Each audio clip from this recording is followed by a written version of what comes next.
What if the ultimate sign of favor wasn't a blessing, but a storm? What if the path to your destiny required you to sail directly into a hurricane on purpose?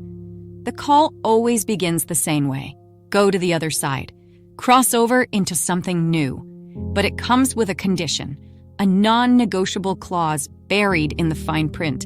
You have to leave the crowd behind. That's the first test. Your boat, the one designed specifically for your calling, was never built to hold a committee.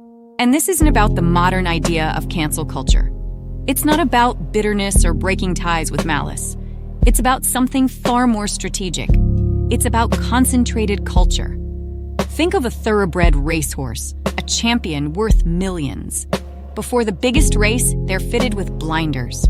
A simple, inexpensive piece of equipment with one purpose: to cut off the peripheral vision, to force the horse to see only its lane. And the finish line ahead. Some destinations demand that kind of focus.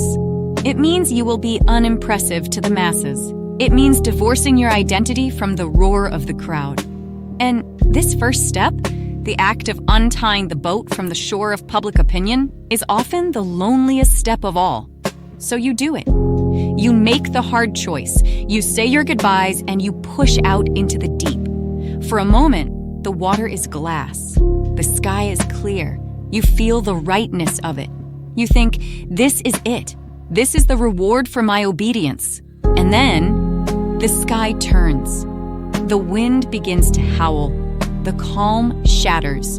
A fierce storm erupts, seemingly from nowhere. The paradox screams in your mind. Why? I obeyed. I left them behind. I did exactly what you asked. This wasn't supposed to happen. The call was from heaven, but the storm feels like it's from hell.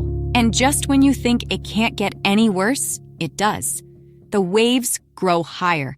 They begin breaking into the boat, which starts to fill with water. The structure is failing. Your life, your mission, it's all taking on water. And in your desperation, you search for the one who sent you out here in the first place. Where is he? He's at the back of the boat, with his head on a cushion, asleep. While you are fighting for your very survival, God seems to be resting. The divine silence is deafening. His apparent peace feels like an insult to your panic, and it forces the most human question from your lungs, the same one the disciples screamed across the wind. Teacher, don't you care that we are going to drown? Have you ever been there? In a situation so dark, so violent, that you accuse God of being idle? But what if we've been reading the map all wrong? What if the storm isn't an obstacle on the journey, but the journey itself? This is the fundamental lie many of us have been sold, that faith is a shield that deflects all trouble. The truth is far more terrifying and far more profound. Jesus doesn't always excuse you from the storm. Very often, he escorts you directly into it. He knows it's coming, and he tells you to get in the boat anyway. Not for your devastation, but for your preparation. The tempest isn't designed to sink you. It's designed to sanctify you. It is the fire that forges the steel of your character. This is why the scripture says to consider it an opportunity for great joy. Joy in this chaos? Yes. Because when your faith is tested, your endurance finally has a chance to grow, so you must let it grow. Because when your endurance is fully developed, you will be perfect and complete, needing nothing. The storm is what reveals the anchor. An anchor doesn't stop the waves. It doesn't calm the sea. It holds the ship steady in the violent heart of the chaos. God's presence isn't the absence of the storm. It is the power to be sustained within it. It was in the dark, with a failing business and broken credit, that one pastor learned the tools he needed to later manage a massive event center. The pain wasn't a detour, it was the curriculum. God was teaching him what he needed to know on the other side. So maybe it's time to rename your storm.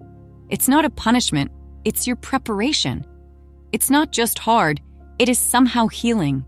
In this world, you will have trouble. You will face storms. But take heart.